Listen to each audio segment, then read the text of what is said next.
¿Cómo están? Muy buenos días. Pues ya estamos aquí miércoles 10 de marzo del todavía pandémico 2021. Esto es En Concreto Contigo. Yo soy Mariel Zúñiga. Aquí tenemos hoy un panorama bien especial y te seguimos presumiendo pues que fuimos el ganador del mejor medio de comunicación digital electrónico con la plataforma Viva Anuncios gracias a tu voto. Y pues siempre estamos esmerándonos en darte la información y traerte aquí los mejores expliquen y tomes las mejores decisiones. Y bueno, pues acabamos de tener la transmisión especial de la mujer en la industria. La verdad, chécala en nuestras redes porque estuvo muy relevante. Hay propuestas muy interesantes, más allá de las limitaciones y autolimitaciones que las mujeres se imponen en cualquier profesión. Aquí hablan de propuestas hacia la industria y es muy relevante cómo se puede tejer esa red en donde las mujeres puedan progresar y ocupar mayores puestos, incluso altos en el sistema financiero, por ejemplo. Así que ahí está. Y hoy te quiero presentar. Bueno, pues nuestra revista, no me dejan de empezar, pero ya está nuestra revista aquí a punto, porque la convención bancaria comienza mañana, la número 84. Ahorita estaríamos en Acapulco, como hace un año, tomando el avión, estaríamos en Acapulco en la convención bancaria. Vamos a ver cómo reaccionará, cómo reactivará el sistema financiero a la economía. Y bueno, pues ya tienes toda nuestra programación, lunes a miércoles en concreto contigo, justamente hoy miércoles negocios en concreto a mediodía, el jueves, bueno, ayer tuvimos Mi Ciudad en Concreto con el arquitecto Arturo Aispuro Coronel. Mañana jueves tenemos Viajando en Concreto, el panorama del turismo, una de las industrias más afectadas por la pandemia, y no se diga en México, donde no tiene un ápice de ayuda. Y el viernes cerramos con Autos en Concreto, otra de las industrias que está presentando grandes bajas en la producción de automóviles para aquí y para el mundo, de México para el mundo. Pues hoy les quiero presentar un gran panel. Traemos un súper tema del que vamos a hablar, que nos llega a nosotros y nos llega a todos los mexicanos. Y bueno, vamos a hablar de aquellos que tienen su casita de 2, 3, 4, 5, 6, 10 millones o más, los que tienen sus propiedades, pues que con trabajitos, ¿no? Lo lograron juntar, ahorrar y comprar, y pues ahí viene una propuesta que los pone a temblar. Hoy tenemos aquí nada menos que a mi estimado Adolfo González Oljovich, director de Temes Sourcing. Bienvenido, Adolfo. Gracias, Mariel. Como siempre, un gusto estar contigo, la verdad. Muchas gracias. A mi estimada Abril Rodríguez, ella es fiscalista de Ernst Young. Sí, sigue siendo así el nombre, más allá de las siglas, Abril. Es correcto, Mariel, y muchas gracias por la invitación. Muchísimas gracias. Tenemos a Rodrigo Peña Porchas. Estimado Rodrigo, qué gusto verte. Ya tiene como un año que no nos vemos. ¿Qué Mariel? ¿Verdad? Sí, representando a FEME México. Qué gusto y qué bonito escenario tienes. No, muchas gracias. Es un gusto estar aquí contigo. Saludo a todo tu auditorio. Muchas gracias. Y bueno, más adelante se incorporará el economista y académico del Tecnológico de Monterrey, Raimundo Tenorio. Pero aquí me gustaría dar este preámbulo justamente sugerido por ustedes de cómo está el sistema impositivo, el sistema fiscal en México, para que sepamos, ¿no? Si este sistema está siendo realmente reconoce, ¿no? A lo que debe de pagar en impuestos, pues cada uno de los mexicanos. Y yo nada más meto mi cuchara y digo, todos los mexicanos pagamos impuestos. Y todos los mexicanos pagamos, por ejemplo, el IVA. Y lo paga igual comprando una Coca-Cola Slim que el albañil de la obra que tengo enfrente, ¿no? El IVA es realmente pues, equitativo y todos lo pagan. Informales, no formales, todos lo pagan. Pero tenemos más detalles. Me gustaría comenzar quizá con Abril. Si quieres tomar la palabra, ¿cómo está el actual sistema impositivo mexicano? Abril, platícanos. Bueno, básicamente, Mariel, podemos decir que los impuestos se clasifican en 3 rubros. Uno grava los ingresos que se generan, como el impuesto sobre la renta. Otro grava lo que se consume, como comentabas, el IVA, el IEPS, cuando compras un inmueble, el ISAI, el ISAN en el caso de un automóvil. Y tenemos impuestos también que gravan la propiedad. En ese rubro, México tiene el predial y la tenencia. Entonces, básicamente enfocándonos al tema del impuesto sobre la renta, cómo funciona es un régimen de renta mundial. Eso significa que si una persona es residente en México, tiene que pagar ingresos respecto de ingresos que genere en cualquier parte del mundo, aunque no los traiga al país. la tasa que tenemos es una tasa progresiva que llega hasta el 35% cuando se tienen ingresos de más de 3.8 millones, pero también hay que mencionar que cuando se reciben ingresos por dividendos, la tasa se sube hasta el 42%, ¿no? Entonces eso es muy importante porque a veces no se menciona la tasa completa que tiene una persona que tiene un negocio y recibe ingresos por dividendos. Y específicamente entrando, que va a ser de los temas que platicamos el día de hoy, a temas de herencia, México no tiene como tal un impuesto que grave la herencia, como ocurre en Estados Unidos, que tenemos un state tax, que funciona diferente porque ahí a quien graban es a la persona que fallece, es decir, el patrimonio que se transmite. Y México lo que hace es, como tenemos impuesto sobre la renta, y el impuesto sobre la renta tiene una exención para los ingresos que se reciben por concepto de herencia. Entonces aquí, para el tema de herencia, no nos pide tener ninguna calidad, es decir, si una esposa recibe una herencia de su esposo que falleció, o alguien recibe la herencia de Slim, aunque no tenga ningún vínculo familiar con él, la ley lo exenta. Siempre y cuando, eso sí es muy importante mencionar, se cumpla con la formalidad de declararlo y en la declaración anual. Si no se reporta, se pierde la exención. Paréntesis, Abril, hay el pago de la adjudicación y eso sí se tiene que cubrir, ¿cierto? La Entonces, a ver, adjudicación de la herencia. bueno, es que tienes que, cuando alguien fallece, llevas un proceso, ya sea que haya un testamento o no, se lleva una sucesión legítima. El proceso se lleva ante un juez o ante un notario, y digamos que lleva un proceso donde identifican los activos, hacen un inventario, pagan deudas, y al final se hace la adjudicación. Pagas impuesto cuando tienes inmuebles, pagas el ISAI. Pero si estás transmitiendo otro tipo de activos, es decir, transmites alhajas, arte, lo que sea, no pagas impuesto. No hay impuesto sobre la herencia, sobre Exacto. la herencia. O sea, más bien, el impuesto sobre la herencia es una excepción que tiene la ley del impuesto sobre la renta. O sea, porque el impuesto sí existe, inclusive ahí está el rengloncito en el catálogo de cuentas de ingresos de la Federación. Sin embargo, el ISAI es lo que entendemos que uno dice, cuando pago impuesto cuando hay una herencia, es el ISAI, el impuesto de traslación de bienes inmuebles. Nada más. El impuesto sobre la renta y el IVA están exentos también, porque también juega ahí para el IVA, ¿no? Podría jugar con el IVA. Exacto. O sea, el impuesto sobre la renta no pagas por la adquisición de esa riqueza y, o sea, eso está exento. Y por otra parte, la ley también nos exenta ciertas donaciones. Entonces, tienes donaciones, ahí sí nos pide tener una calidad específica entre cónyuges o ascendientes y descendientes en línea recta. Es decir, si yo le dono a mis papás o a mis hijos está exento, pero si yo le dono a mi hermano, no. Estás en mute, Mariel. No, y estoy en multitask, Abril, porque yo estoy tuiteando, entonces me ganan de repente y me tardo 2 segundos, ténganme paciencia. Miren, el sistema fiscal, yo entiendo que es uno de los más transparentes que se ha logrado apenas, el que sea uno de los más transparentes de que reporta cómo se impone el impuesto y cómo lo pagan.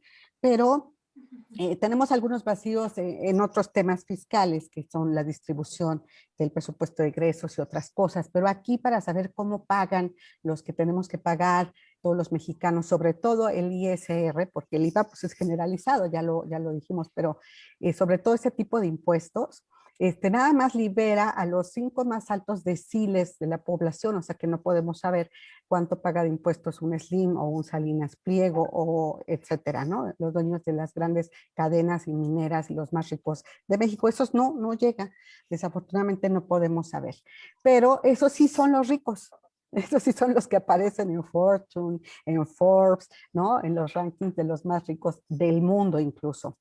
Pero tenemos otros más medianos que INEGI los clasificaría de otra manera. En fin, el tema aquí es, ¿ustedes consideran, a ver, allí me voy con Rodrigo para que le dé la palabra, que el sistema impositivo actual es un sistema impositivo equitativo, justo, pues, ¿qué podemos decir? Como que sí responde a las necesidades del país, del gobierno, en el sentido de retomar estos ingresos para poder dar servicios y que corresponde a las posibilidades de pago de la población, Rodrigo.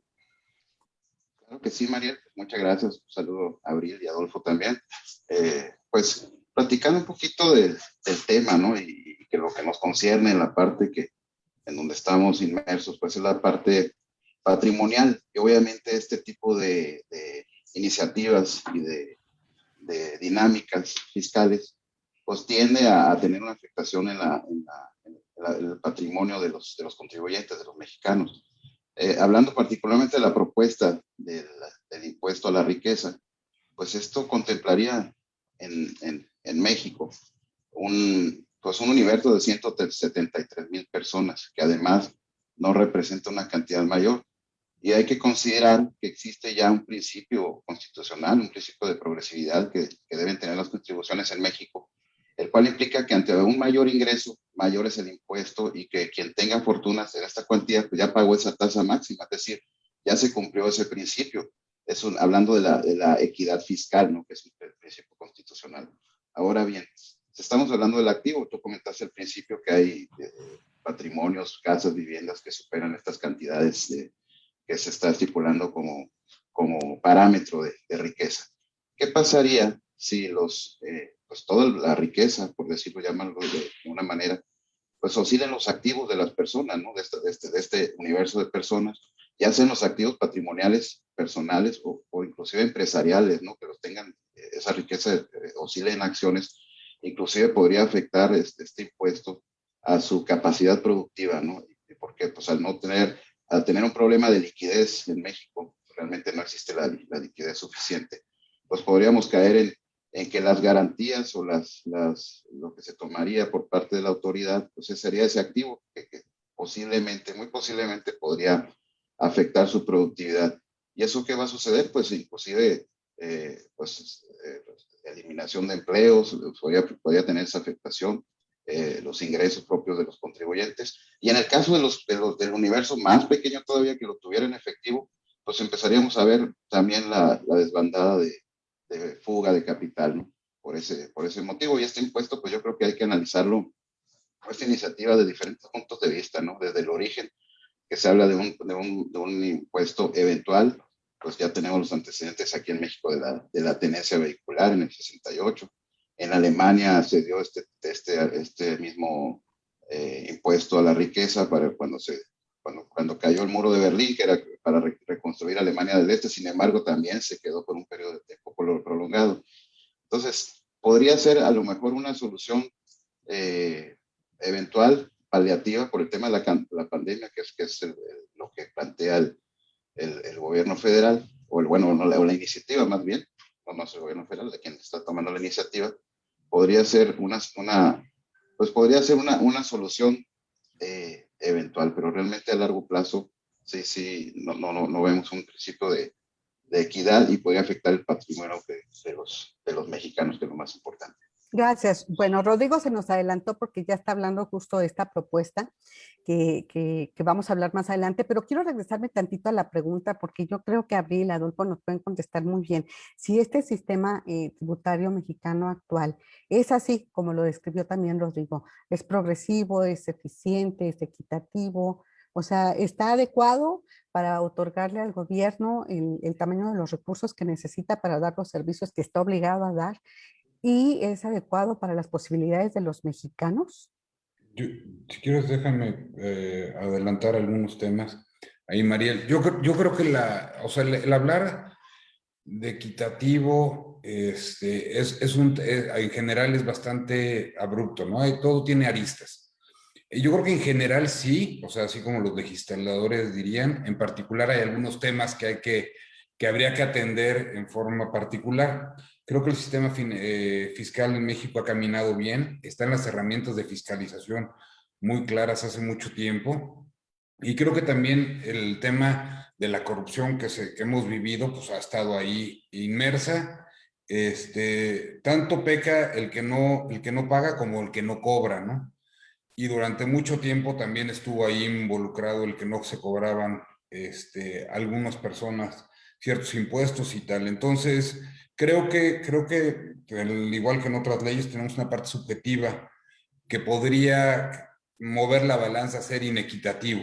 Ahora, si estuviera funcionando como debiera, pues sí hay temas que revisar, donde puede haber incluso duplicidad de impuestos en determinado momento, ¿no?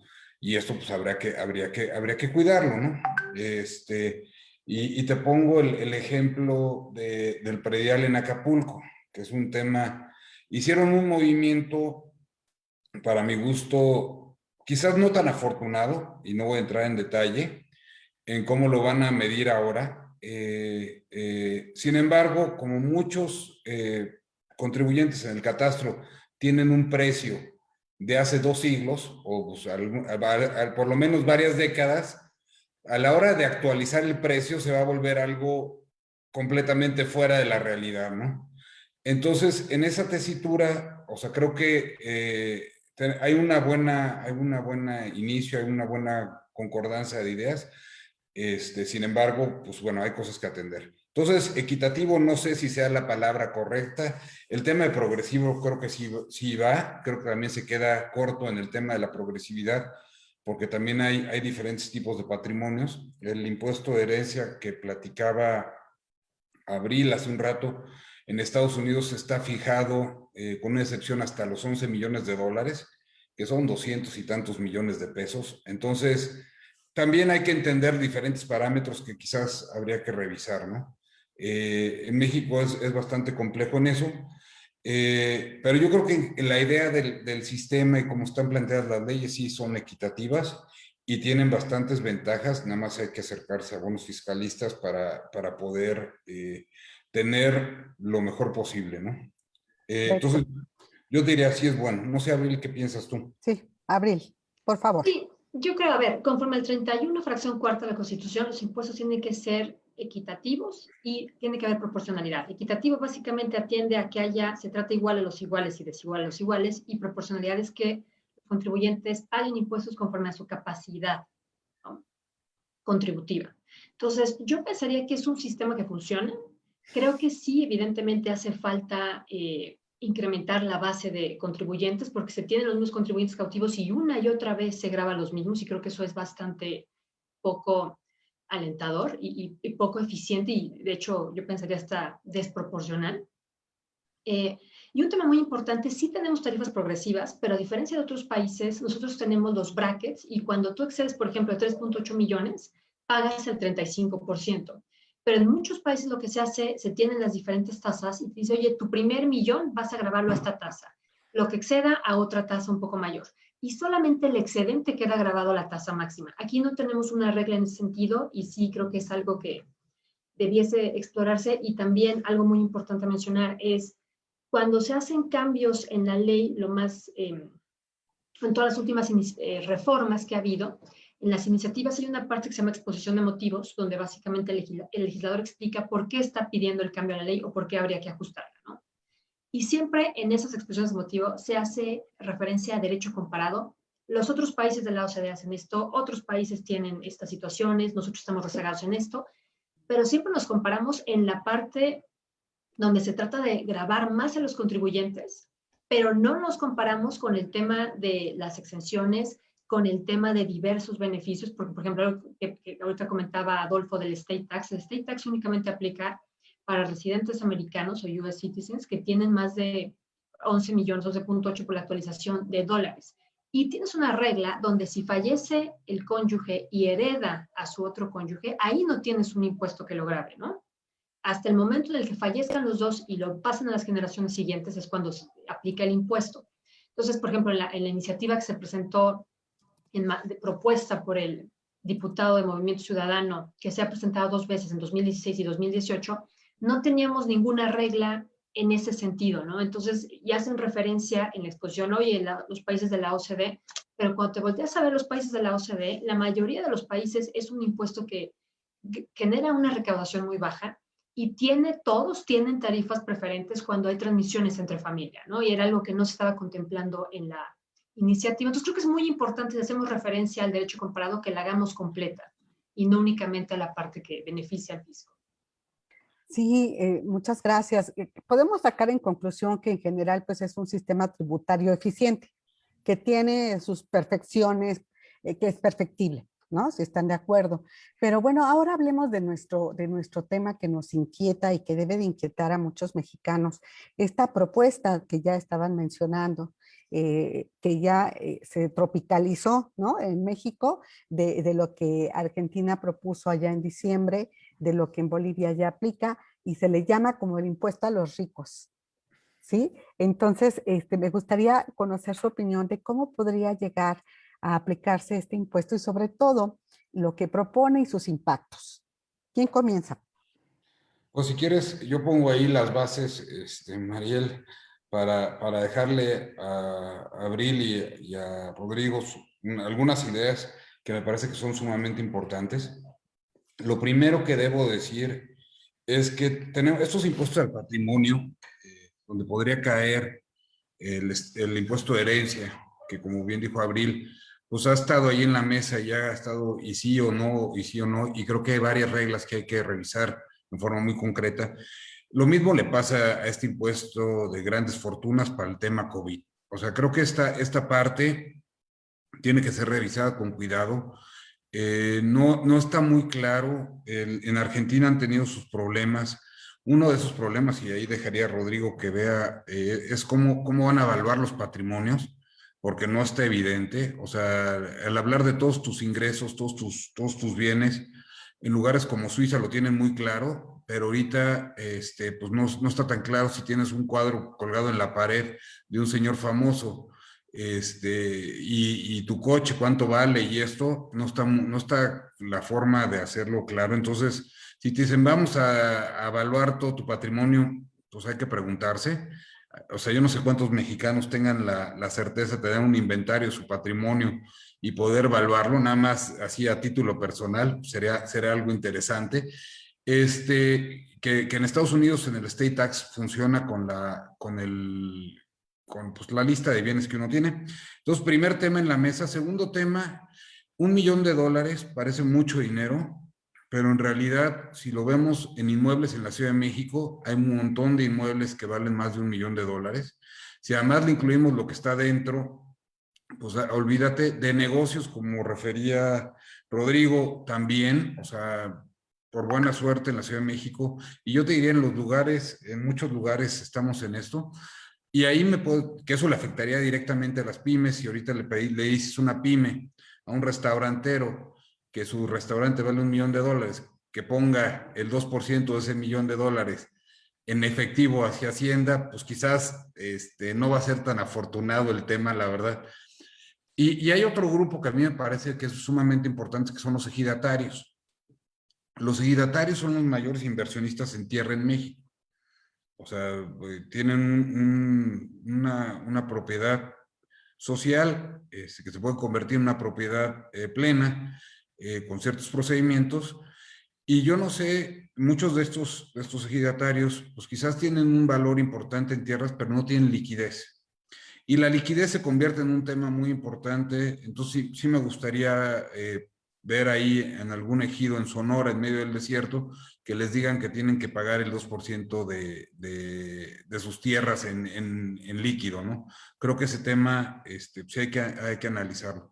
Entonces, creo que pues, el impuesto tiene sus áreas de oportunidad que hay que revisar. Sin embargo, también me gustaría, así como decir, tenemos el problema, ahora vamos a poner el trapito. O sea, creo que vemos muchos mexicanos, y habrá algunos que les haya ido bien por ser farmacéuticos, por ser, veto a saber, los hospitales, en fin, que podrían tener un ingreso importante, al revés, contracíclicos, y que quizás sí quieren ayudar a México. Entonces, quizás establecer esquemas donde a través de un fideicomiso esté bien etiquetado ese impuesto y no se considere ingreso para temas fiscales, pues sería una cosa bien importante de poner sobre la mesa para el legislador. O sea, creo que la intención es buena, creo que podemos discutir mucho en cómo hacerlo, pero si hacemos eso y tú tienes un excedente y sí quieres ayudar a México, creo que queremos mucho a nuestro país y creo que queremos salir adelante, pues creo que podrías destinar a algo ahí si tuviera alguna eficiencia fiscal importante, ¿no? Entonces, tres temas para como dejarle a Abril y a Rodrigo. Uno, ¿cómo vamos a evaluar? Dos, la importancia de tener liquidez para pagarlo. Y tres, pues un trapito para poder, sí, hacer esto. Creo que la intención es buena y hay que sacarlo adelante. Ojalá y tengamos voces con ecos como el tuyo, Mariel, para hacer esto. Pero creo que pues sí habría mexicanos que están dispuestos a ayudar a nuestro país, ¿no? Entonces ya con eso le paso Sí, gracias, la palabra Adolfo. a alguien más. Dejaste los 3 puntos. El tema es, sí hay ricos en México, y sí hay quienes se beneficiaron, o por decirlo así, salieron beneficiados con su negocio, su forma de negocio digital, sobre todo farmacéutico, etcétera, con la pandemia. Pero ¿es este el momento de pensar en aplicar nuevos impuestos? Abril, ¿qué nos dices tú? Bueno, a ver, y yo quisiera empezar desde un poquito antes. Todo este movimiento surge también mucho derivado de Thomas Piketty, que es el economista que saca el libro El Capital en el siglo XXI. Y básicamente lo que dice es, oye, debemos que grabar a los más ricos porque el 1% del mundo tiene riqueza y hay una perpetuación de esos patrimonios de tal forma que la desigualdad surge de ahí. Y en ese sentido sí, o sea, quisiera mencionar, por ejemplo, hay estudios de Estados Unidos donde dicen, oye, esta situación era, pero acabó en los 50. Ahorita el 1% de los más ricos americanos, solamente, más bien, del 1% de los americanos más ricos, solamente el 15% heredó su fortuna. Es decir, los otros son personas self-made que trabajaron y fueron exitosos y han generado fortunas como Zuckerberg, Bezos, Gates, etcétera, ¿no? Entonces, ahí en línea con lo que comentaba también Adolfo, el director de política fiscal de la OCDE, Pascal Saint-Amans, dice, oye, los impuestos a la riqueza generan un problema de liquidez, porque sí tienes a un Bezos que es multimillonario, pero eso está invertido en la economía y esa es la parte que nos está viendo, ¿no? Hay estudios también que indican que los billonarios realmente, la mayor parte de su patrimonio está invertido en negocios e inversiones y solamente el 2% de sus activos son para uso de bienes personales. Entonces, realmente ese dinero está fuera en la economía circulando. Entonces, ¿cuáles son los problemas? Coincido completamente. Hay un tema de cómo vas a evaluar los activos, que no son líquidos. Va a ser todo un desastre sin predial. Estamos viendo la situación donde se toma el valor catastral, que es mucho más bajo del valor de mercado. Y ha sido un tema cuando en la Ciudad de México lo subieron hace unos años, hubo infinidad de amparos. Tenemos también, si tienes activos fuera del país, va a ser muy complicado que los identifiquen.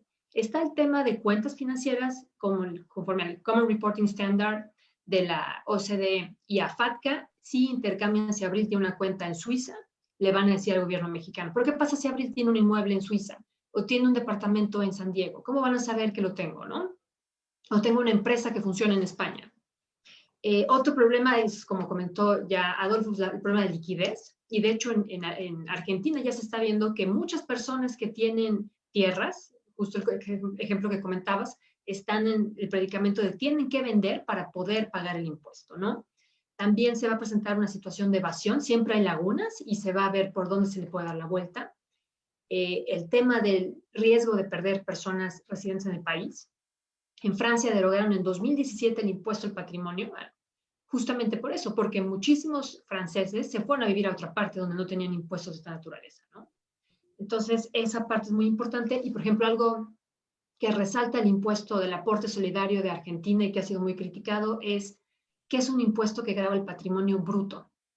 Dicen, oye, yo puedo tener un inmueble o un patrimonio de 100 millones, pero tengo que ser un pasivo de 50. No me puedes grabar los 100 millones porque tienen que considerar el pasivo, ¿no? Entonces, es una crítica que se ha hecho y creo que es importante también, si están inspirándose en ese impuesto, pues que consideren todos los temas que hay que ajustar.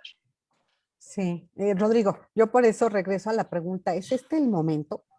Seguimos en pandemia, o sea, todavía falta la reactivación económica, falta la reactivación social, productiva, todavía estamos en el tema de la vacunación, o sea, como que no se ha dado, como ustedes saben, Abril, lo debe saber muy bien, todas las ayudas fiscales que se dieron, como en otros países en el mundo, a las familias, a las personas y a las empresas en México no se dieron. Y ahorita dicen, vamos a grabar a los ricos, un nuevo impuesto. Rodrigo, ¿es el momento? Realmente, Mariel, los efectos de la pandemia los seguimos resintiendo y lo vamos a resentir por mucho tiempo. Y uno de los principales efectos es precisamente la falta de liquidez. ¿Qué provoca la falta de liquidez? Hablando en el sector inmobiliario, pues provoca que se genere un mercado de compradores, pero vamos más allá, vamos allá en las empresas productivas. Lo señalaba perfectamente Abril y creo que sienta las bases de cómo se va a evaluar. Estamos hablando que la mayoría de estos ricos o las personas vulnerables a esta iniciativa, pues tienen sus recursos invertidos productivamente, no de manera personal, los tienen las empresas en inmuebles que son pues, las herramientas para producción, de que si estamos hablando de cómo evaluarlos, un inmueble, el valor de un inmueble en este sentido vale por su productividad. ¿Y cuál es su productividad? Pues los beneficios económicos futuros que te va a producir el uso y aprovechamiento de ese bien. ¿Qué pasa al venir esta carga impositiva adicional a algo que estamos hablando que se está duplicando los impuestos? Porque ya pagaron impuestos de toda índole, tanto de los bienes inmuebles como los impuestos al valor agregado, impuestos sobre la renta. Esto estamos duplicando la carga impositiva. Y en un flujo de efectivo, eso se traduce a que tus egresos se vuelven mayores. Por lo tanto, tu rentabilidad es menor y la productividad de estos inmuebles o de este activo, pues se reduce. Y estamos hablando que estamos depreciando considerablemente el valor de los activos de la iniciativa privada productiva en México. Y que se traduce, a la postre se puede traducir en decremento en el número de empleos, que eso pues sabemos los efectos colaterales que vienen, pero también la deseabilidad de la inversión y la de reinversión, porque un negocio, un ente económico, pues vive de sus inversiones y sus reinversiones. Al no tener esa capacidad de hacerlo, pues estamos hablando que va a haber una desaceleración en términos económicos por parte de estos personas que este universo pues realmente son entes productivos, ¿no? Porque esa cantidad de riqueza pues se deriva de empresas, de negocios y de entes económicos que están generando empleos. Y vamos más allá de eso. Hay una valor que tiene el mismo México, las ciudades, que es la marca ciudad o marca país, que tiene que ver directamente con la deseabilidad de vivir ahí, de visitar ahí o de invertir ahí en ese lugar. Esto también va a venir a repercutir a nivel internacional en la marca país de México en cuanto a la deseabilidad de la inversión. No solamente los que tienen esa liquidez en efectivo de la fuga de capital, sino se reduce la deseabilidad de la inversión. Por lo tanto, en un momento que estamos viendo una crisis económica que pues los analistas nos los han dejado muy claro que vamos a tardar mucho en recuperarnos, pues la respuesta simplemente no es el momento de meterle esta situación adversa a quienes con su capacidad económica y de producción de empleos podrían ayudar mucho más al país a salir adelante. Por otro lado, pues existe un universo de quienes no contribuyen en la informalidad, que tal vez por esa vía podíamos ver la posibilidad de un equilibrio en la parte fiscal. Además de que, pues, en los informes que se ha dado, la recaudación este año se incrementó, no el año pasado se incrementó. Realmente no es un problema de recaudación, sino realmente es que lo que se recauda sea devuelto precisamente en servicios de calidad y en la parte de salud hospitalera, pues atender el problema que estamos viendo, que es el COVID.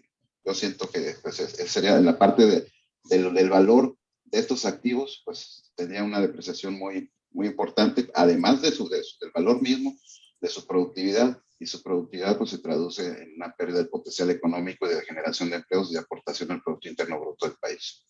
Sí, pues muy, muy grave. Y sí, pues se tuvo gran recaudación, pues pasaron allí a una muy eficiente funcionaria, el SAT, y además esa recaudación pues fue extraordinaria, y me refiero no solamente por el monto, sino porque no se va a tener todos los años. Son cantidades que tenía que cobrar de esas grandes empresas que ya le debían de hace mucho tiempo y que estaban viendo cómo escabullirse. Pero es cierto, no hay problemas de recaudación en México, y me gustaría, bueno, les voy a pasar más bien una pregunta al público. Ellos quieren saber exactamente en qué consiste la propuesta en México, a quiénes afectaría. Por favor, si nos quieren explicar. Bueno, el comunicado de prensa que sacaron, básicamente lo que implica es aquellas personas que tengan bruto, como bien apuntaba Abril, más de $1 millón del total de su patrimonio. ¿Esto qué incluye? Y a mí me gusta ponerlo en temas, quizás no jurídicos, pero sí muy, muy didácticos. Inmuebles, el negocio, derechos como podrían ser marcas, patentes, derechos litigiosos, en fin, Otros, como podrían ser coches, relojes, este tipo de cosas. Y, a ver, son inmuebles, derechos, acciones de compañías privadas, Arte. otros, perdón. Arte. Y sí, como otro arte, en fin, estos 4 tipos de bienes. Entonces, con esto, tú voltea a ver a tu casa, voltea a ver tu negocio y haz la suma de todo eso, bruto. Saca las deudas porque eso no saldría, y eso es lo que vales en términos correctos, ¿no? Entonces, pues bueno, es a quien se propone. En Argentina está teniendo un montón de problemas, Bolivia le hizo un poquito mejor, pero creo que hay muchos temas de raíz y de país que no están cubiertos con esta vaga propuesta que se hizo y el comunicado de prensa que sacaron en la Cámara de Diputados. Sí, y ahí nada más completando, o sea, aplica para patrimonios arriba de 20 millones de pesos y lo que hacen es, si tienes un patrimonio de 20 a 1,000 millones, que son de $1 millón a 50, pagas un impuesto del 2%. Si te vas de 50 millones de dólares a 100, pagas el 3%, y más de 100 millones de dólares pagas el 3.5%.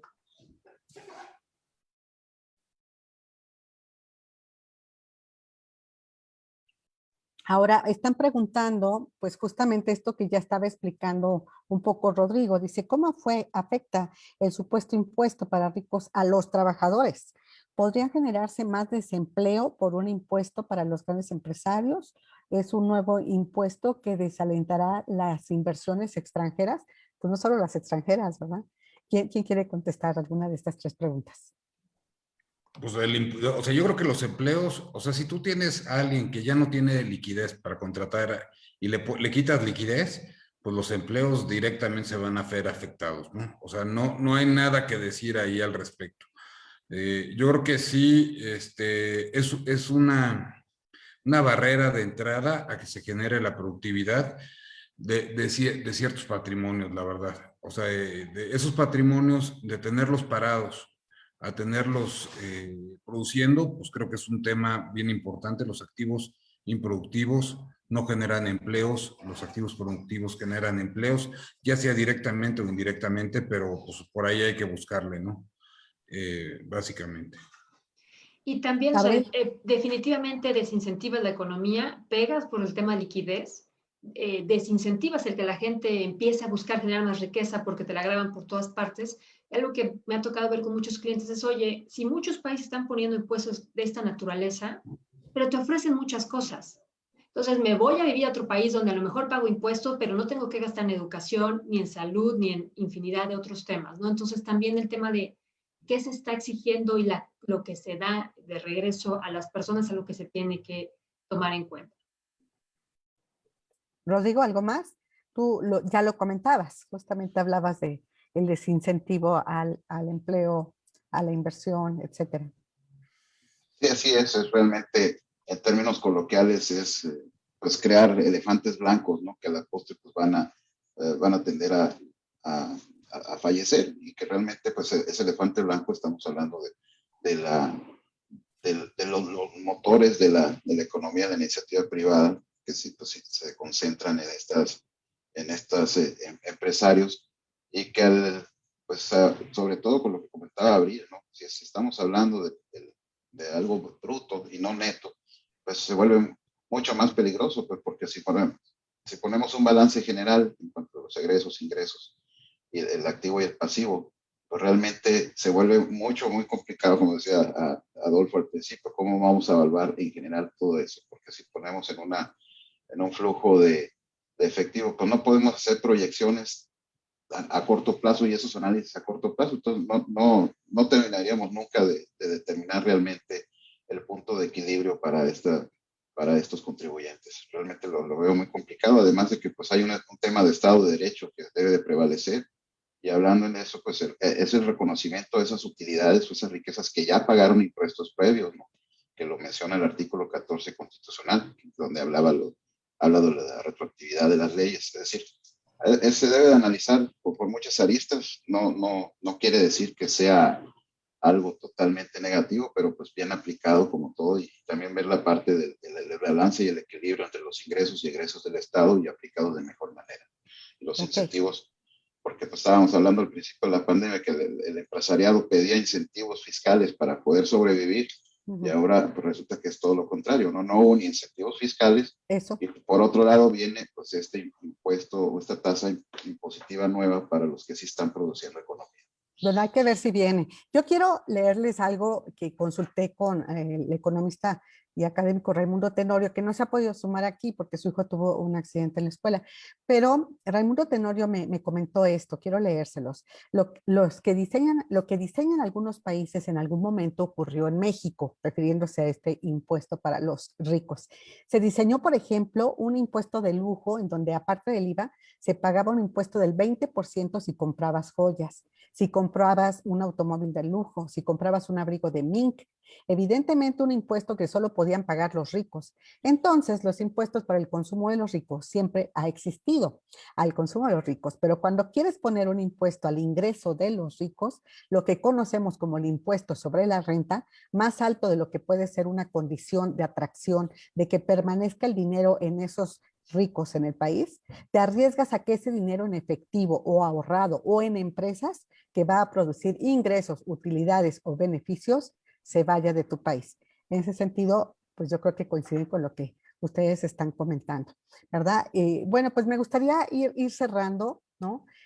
Adolfo, en ese sentido de la propuesta. No sabemos si va o no va, porque aquí coincidió la propuesta, la iniciativa con la visita a Alberto Fernández el veintitantos de febrero, 21, 22 de febrero a México, ¿no? Para hacer alianza con el presidente López Obrador, logró varias cosas, entre ellas que se abriera el comercio de la carne argentina a México importada.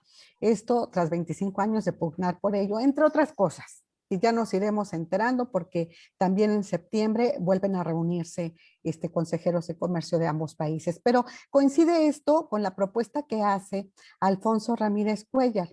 Y Alfonso Ramírez Cuellar, ahora diputado de Morena, pues lo que dice es que esto puede servir ahorita para apoyar al COVID, ¿no? Entonces, de alguna manera pareciera que es un tema temporal. No sé, me gustaría conocer su opinión respecto a este impuesto a las grandes fortunas que ya se aplica en Argentina, en otros países, pero con sus asegúnes, y verdaderamente si tiene posibilidades en México. ¿Qué opinan ustedes? Bueno, pues si quieres, como estamos en pantalla, empiezo yo.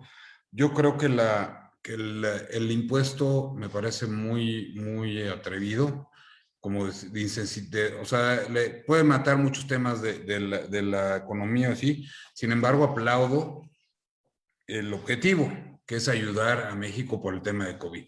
Entonces, yo más bien buscaría que fuera un tema voluntario, donde hubiera un incentivo fiscal para poder plantearlo.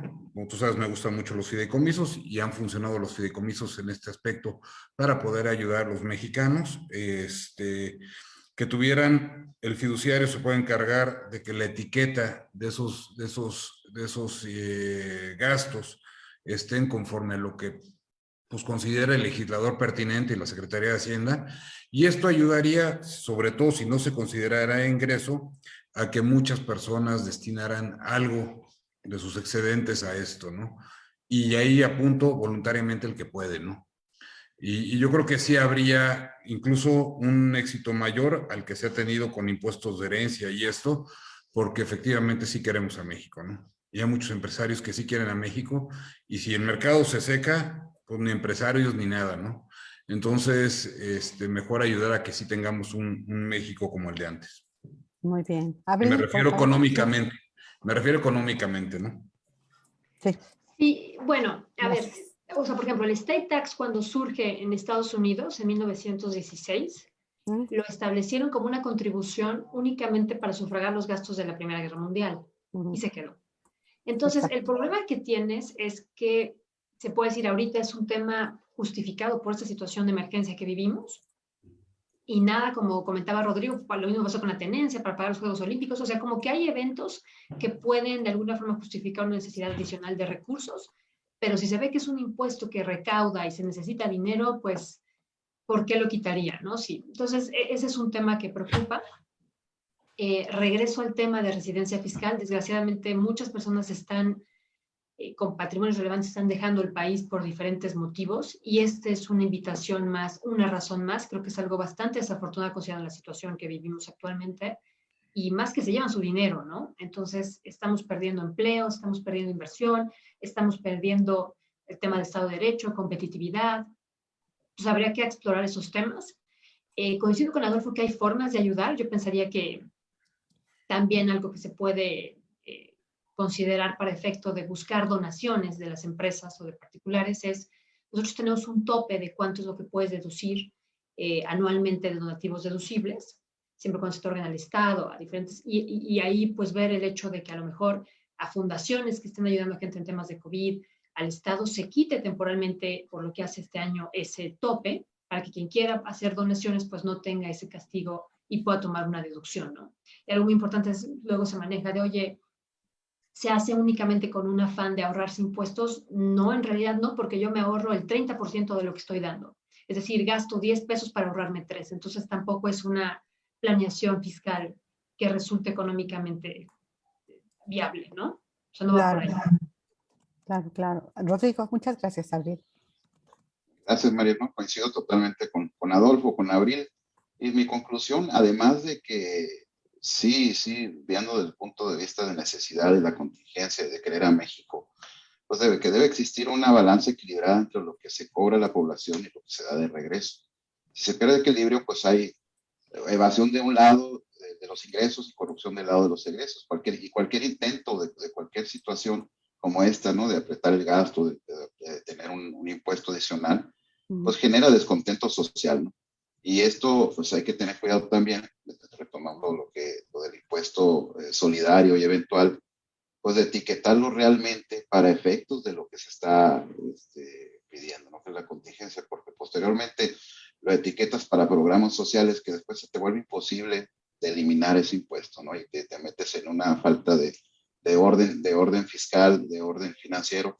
Entonces, mi conclusión sería meterle una planeación financiera al asunto y que las condiciones pues no sean tan cargadas para el lado del contribuyente, y obviamente entrar en el esquema de aportaciones voluntarias, de fundaciones, y por supuesto definitivamente pues no puede ser un esquema bruto porque pues tiendes a matar la rentabilidad de las empresas. Les paso otra pregunta. Me están haciendo recurrentemente la reflexión sobre pymes. ¿Les preocupa mucho que pueda afectar a pymes? ¿Qué dicen ustedes? Si llegan a ese monto, pues no importa si es pyme, ¿verdad, Adolfo? Pues sí, o sea, es que un restaurante bien montado tranquilamente tiene esa cantidad en inversión. La verdad, ya no digas un telar, una fábrica, de cualquier máquina te puede costar esto. Entonces sí puede haber un impacto importante en las pymes, ¿no? La verdad, los excedentes de las pymes ahorita no son tantos, no están preparadas, ahí me refiero institucionalmente a decir, pues tenemos todos estos medios de tomar decisión, muchas de las pymes tienen un diablito y un angelito del dueño de las acciones en cada hombro, que es su consejo de administración y su consejo que le va a ayudar con la resiliencia y tal y tal. Entonces, la verdad, creo que sería muy desfavorable para este sector, que además es que crea pues gran parte o pues más del 80% de los empleos en México, ¿no? Y Abril, déjame dirigirte esta pregunta. Si quieres, dame una opinión sobre esto, pero yo creo que esta pregunta también va para ti, dice José Vélez. Seguramente habrá muchos litigios y amparos si no está bien estructurada la propuesta jurídica y técnicamente. Valdría la pena un análisis completo de reglas de operación y fortalecerlo a través de fideicomisos. Aún así, es todo un reto. Adelante, Abril, por Sí, favor. bueno, no tenemos una propuesta formal como tal todavía, entonces habría que verla, ver qué temas existen en temas de equidad, proporcionalidad y ver desde dónde se puede combatir, y en su caso hacer un análisis correspondiente. Y ahí nada más, en relación a la otra pregunta, me gustaría comentar algo, porque existe de alguna forma una distorsión. Cuando lees la exposición de motivos, te habla del 1% de la desigualdad, de los más ricos, de cómo se concentra la riqueza en las familias, pero cuando ponen la base, arriba de 20 millones, eso no es la gente más rica. Entonces también, y viendo los otros países, las bases que ponen, o sea, a partir de cuándo empieza a pagar impuesto, pues son mucho mayores. Entonces también reconsiderar esa parte, ¿no? Ya voy, ya llegué. Y Rodrigo, si quieres agregar algo más. Complementando el tema de los pymes, ¿no? Las pymes, por supuesto, como decía Adolfo, ¿no? Cualquier pyme puede, o restaurante, o cualquier negocio puede caer en ese supuesto. Y ahí, pues el efecto es multiplicador, ¿no? Porque las pymes se constituyen por diferentes personas que aportan su capital, que arriesgan su patrimonio para, pues, para buscar una unidad económica productiva. Entonces, pues, estamos multiplicando la afectación en el número de ciudadanos en ese sentido y pues estas personas que invirtieron, que se arriesgaron, que tuvieron una visión, pues simple y sencillamente van a pues, dejar de ser productivas tanto en la parte empresarial como en lo personal. Es decir, hablando coloquialmente, pues hay que cuidar los pesos y no los centavos, ¿no? Y ver el tema también de la enorme evasión fiscal que existe en México, que yo creo que se está avanzando mucho. Los anuncios de incremento de la recaudación, yo creo que son en base a eso. Nosotros como evaluadores estamos activos en la evaluación de las garantías para los créditos a los contribuyentes del SAT y vemos cómo se ha incrementado de manera sustancial esa parte de las ejecuciones, ¿no? En cuanto a los contribuyentes morosos. Entonces, realmente va caminando muy bien la parte de la recaudación, de la estrategia fiscal. Entonces, pues podemos bien poner la balanza y también generar las condiciones apropiadas para que se siga creando economía, ¿no? Que siga habiendo productividad y mantener esas fuentes generadoras de empleo, pues que son muy necesarias ahorita, incrementarlas incluso, ¿no? Disminuirlas. Sería mi conclusión, María. Muchas gracias, Rodrigo. Pues la verdad yo me quedo muy inquieta, Abril, Adolfo, Rodrigo, porque veo en un contexto mundial en donde México no dio ayuda, como les mencionaba y como todos sabemos. Yo he entrevistado aquí, por ejemplo, a personas de la industria del turismo que se han echado a llorar. ¿Cómo los está ayudando el gobierno para salir adelante? Fue la pregunta. No, no nos está ayudando con nada. Y al contrario, aquí algún presidente, representante en Concanaco del turismo y del turismo a nivel de América Latina dijo, pues, ¿cómo pueden decir que vamos bien y que ya la luz y que, ¿no? El túnel, cuando yo tengo aquí a mis amigos hoteleros y compañeros y camaradas que no pueden sobrevivir ya con su hotel porque les está llegando hasta el IMSS a embargar y que tienen créditos que no pueden pagar y los impuestos, entonces, ¿qué pagan? ¿No? La nómina, si no están pudiendo trabajar, el 20, el 30% no es suficiente. O sea, un caos. Yo estoy viendo también con lo que dijiste, Abril, el tema del desincentivo a quedarse en el país, a la inversión. No hay grandes apoyos que se dieron en otros países, en Francia, en Estados Unidos, que se está negociando otra ayuda, incluso está sobre la mesa el incremento al salario. En fin, son varios temas que vemos en muchísimos países y que, por ejemplo, hasta en Perú, ¿no? Se dieron y en México no hay nada, pero sí se cobran impuestos, sí se les da la facilidad de pagar después el tema de la seguridad social con intereses. Sí lo vas a poder pagar, pero vas a pagar los intereses también. En fin, aquí no se ha dejado de cobrar. Entonces yo veo esto como un caos y me preocupa que en este contexto pretendan sacar impuestos, como bien lo dijeron ustedes. Algo como el impuesto, la tenencia, ¿no? Que por las Olimpiadas y se quedó, ¿no? Y así puede llegar por el COVID y después por el no COVID y ahora como se llame y se quede. Y además la mala interpretación, como también ustedes lo dijeron, pues estos no son los más ricos. Finalmente son sobre todo planta productiva y pueden ser pymes, como lo explicaron aquí, de cualquier giro que apostaron al país, emprendieron, tuvieron la iniciativa de crear una empresa del rubro que sea, y pues ahora ya eres rico, ¿no? Entonces, me parece muy preocupante. Yo quisiera tener en un minuto rápido su reflexión para concluir en este panel. Y les agradezco de verdad muchísimo. ¿Les parece si comenzamos con las damas? Abril. Sí, bueno, pues básicamente el invitar a reflexionar de la sensibilidad de introducir un impuesto así o incorporar un impuesto así en este momento y el hecho de explorar otras alternativas. Definitivamente se tiene que crecer la base de contribuyentes, se tiene que tomar medidas que incentiven la inversión, tenemos que ser competitivos. La tasa promedio de impuesto sobre la renta en los países de la OCDE es del 24% y en México es del 30%. Y tenemos que buscar transmitir un Estado de Derecho para que podamos ser una economía que en el extranjero sea atractiva para la inversión extranjera. De mi lado, yo lo que diría es, creo que esta parte que propone Abril me parece que es sustancial. Creo que el cómo se, y lo refirió también Rodrigo, el cómo esta fiscalización del siglo XXI también debe ir acompañada con una nueva normatividad del siglo XXI. O sea, hoy sí podemos encontrar tanto por los temas financieros que son más complicados, se han ido mejorando internacionalmente por CRS y FATCA, que tiene uno fuera de México, y toda la parte de nuestro patrimonio en México. Creo que esta forma de fiscalizar también debería llevar un nuevo planteamiento fiscal completo.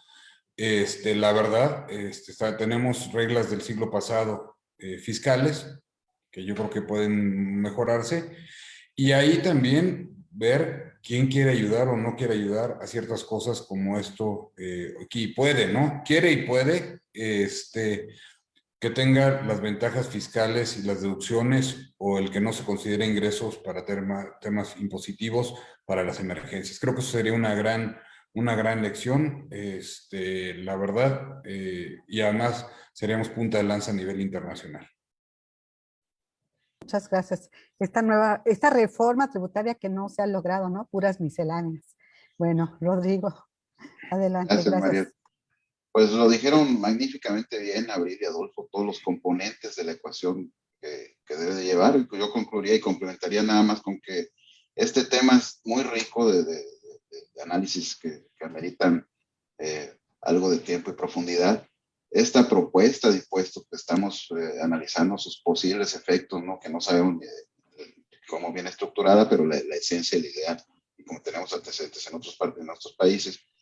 Pero está muy interesante visto desde la pirámide, ¿no? Yo creo que podríamos traducir que el tema no es la recaudación, sino la forma de ejercer el gasto. Es decir, un recurso bien aplicado contra un recurso no correctamente aplicado, yo creo que podría ser la diferencia, ya que no estamos en una situación de falta de recaudación, y pues se podía complementar para efectos de contingencia con otros incentivos y otros programas de alguna manera que no afectaran a la productividad de la economía de México.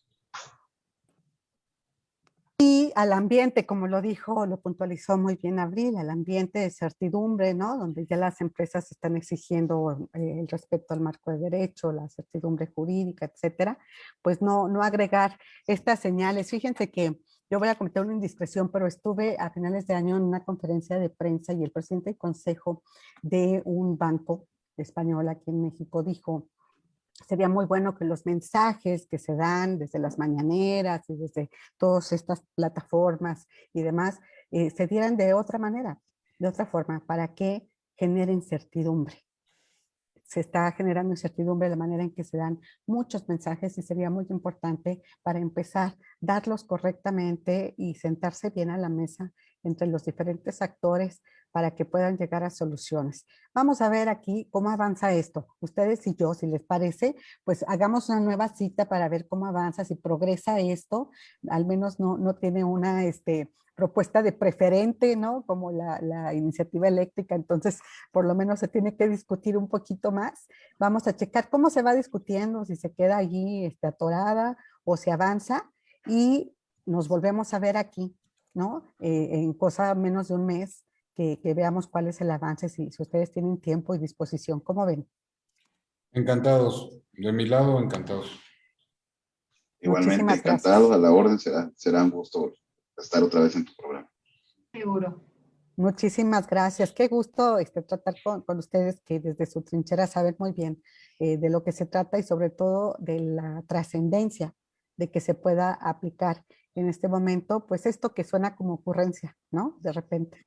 Pues vamos a vernos dentro de pronto y les agradezco muchísimo, de verdad, su participación, su tiempo y que compartan su conocimiento explicándonos a todos, al público y a mí, pues cuáles son estas acciones y su relevancia. Nos vemos dentro de pronto, los vuelvo a citar y nos vemos aquí, esperando que ahora sí esté el economista, que bueno, deseamos que se componga su hijo, etcétera, y que nos pueda acompañar en la próxima ocasión. Que tengan muy buen día. Gracias. Muchísimas Abrazo. gracias. Hasta Un luego. Gracias, un abrazo, abrazo a Adolfo, todos. Abril, Rodrigo. Muchísimas Un abrazo, gracias. Muy buen Miguel, día. saludo a todo tu auditorio. Bye. Gracias. Bye, bye. Qué gusto verlos, ¿eh? Cuídense Igualmente, mucho. saludos a Abril, Adolfo. Gracias. Saludos. Gracias. Pues yo con esta me despido. Pues hoy es miércoles, es mesa de negocios a la 1 de la tarde. Así que aquí Hugo Loya va a estar transmitiendo con Luis Ríos, director comercial de NAAT Technologies. Vamos a hablar sobre este tema, o van a platicar allí sobre este tema justamente de los datos, cómo los están obteniendo y cómo los están manejando las diferentes empresas. Y usted ya lo estará viendo con su banco y toda la aplicación digital que tiene. Es la huella, es la pupila, es, bueno, vamos a ver cómo avanza todo este tema del manejo de nuestros datos. Y eso es a la 1. Mañana nos vemos con turismo, viajando en concreto. Vamos a tener justamente un balance de cómo va con Lourdes Muciño, que es la expresidenta de la Comisión de Turismo de la Coparmex. La vez que la entrevistamos estaba temblando, tembló. Se acordarán ustedes. Vamos a esperar que esta vez no tiemble y que Lourdes nos platique, pues, cómo han avanzado a casi un año en esta industria del turismo. Yo los espero mañana a las 10 de la mañana, pero acuérdense, a la 1 de la tarde, la mesa de negocios en concreto. Muchísimas gracias a todos nuestros aliados, patrocinadores, a todos los que nos facilitan su información y están aquí participando conmigo y con nuestro público. Gracias hoy a nuestros invitados, a Adolfo González Orcovis de Temes Sourcing, a Abril Rodríguez de Ernst & Young, igual que a Rodrigo Peña de FEME, Federación Mexicana de Administradores de Condominios y Edificios. Gracias a todos y nos vemos a la 1 de la tarde y nosotros mañana en concreto.